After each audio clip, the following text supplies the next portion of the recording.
azantsika treo ary ny mahakasika izay raharaha mafana avy ny fianaratsoa izay fa iverina kosa sika eto Antananarivo dia mahakasika indrindra ny olana ny mpiasa sy ny orinasa jirama anatanteraka fitokonana fobe enisonerana araka ny daty efa voatondro amin'ny alatsinainy fahafolo volana aogositra ho avy izao ny mpiasa ny jirama taorian'ny fanambarana nataon'ny intersyndical ny orinasa jirama androany mitazona ny heviny amin'ny tsy fanekena ny fifanarana amin'ny fanomezana ny fitantanana ny mandroseza sy volobe amin'ny orinasa Symbion Power izy ireo ary manamafy fa ho fiarovana ny tombotsoa-pirenena sy ny tombotsoan'ny mpanjifa no antony fitokonana izay ataon'izy ireo ndeo jeresika ary ny sary.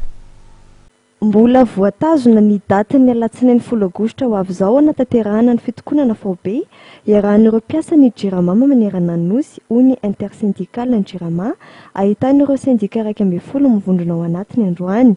Nolavin'izy ireo ny fanambarana nataon'ny sindika 3 omaly izay nanambara fa miato ny grevy ho an'ny andro ny alatsinainy io.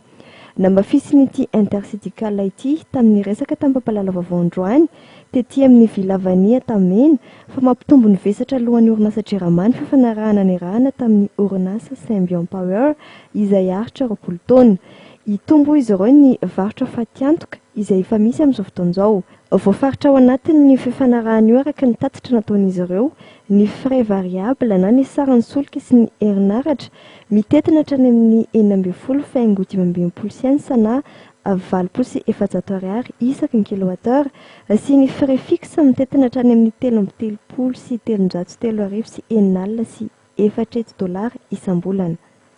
30 sy 300 ariary ny varotany jirama ny 1 kilowattheure. Isika nefa ny vidy 16,65 cents ny production eo anivon'ny Symbion zany 20 sy 700 ariary. Iza zany ny amen'ny banka. Misy fotoana raha ny jirama mivarotra 770 ariary amin'ny atao hoe tarifa sosial. Zany hoe misy vesatra ariana vesatra ny orinasa jirama ny fanohizana ny contrat iarahana amin'ny Symbion io.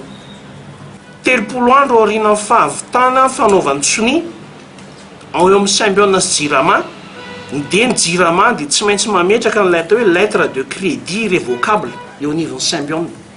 Farafakeliny zany ny valeur an'ity lettre de crédit révocable ataon'ny jirama ny anivon'ny bankiny ity 57 milliards 600 millions d'ariary zany. Afaka manao an'izany lettre de crédit révocable zany ve ny orinasa jirama amin'izany saran'izany. Maninona ny zany ny atao raha mety hoentina any amin'ny banky angalana vola anamboarana sy anarenana ny centrale 40 méga ao Amandroseza. Fanambarena nentina intersyndical ny jirama teto ihany koa ny fambotriana ataon'ireo orinasa tsy miankina izay tantaniny vahiny avokoa mamatsy herinaratra ny jirama. Ahitana taratra izay raha fanazavana ny fisian'ny fahatapahan-jiro amin'ny sesilany tato ato izay tsy misy ifandraisana amin'ny fitokonana ataon'ny intersyndical ny jirama satria raha fanazavana dia misy ny service minimum mandritra ny fitokonana ka tsy isy ny fahatapahana amin'ny famatsiana jiro sy rano. Misy zany reo mpandrara vahiny io avy. Reo mpandrara vahiny reo ny tompon'ny lakle amin'izao fotoana na le hoe tompon'ny interrupteur. Dia rehefa pihany io dia mandeha. Rehefa pihany le mpandeha io dia mijanona amin'izay zavatra misy amin'izao fotoana. Ny zavatra misy amin'izao fotoana dia izao na janony agricot tanteraka izay privé ny jiro ny famokarana jiro izay ao ambomanambola misy 42 mégawatt izy ao. Izay zany tokony andeha ambomanambola ary izay le gap natao hoe le tsy feno zany mahatonga ny délestage eto Antananarivo izao. Ny dikany zany dia hoe tsy sanatry ny vavy afa-ty aminay mpiasa ny jirama io.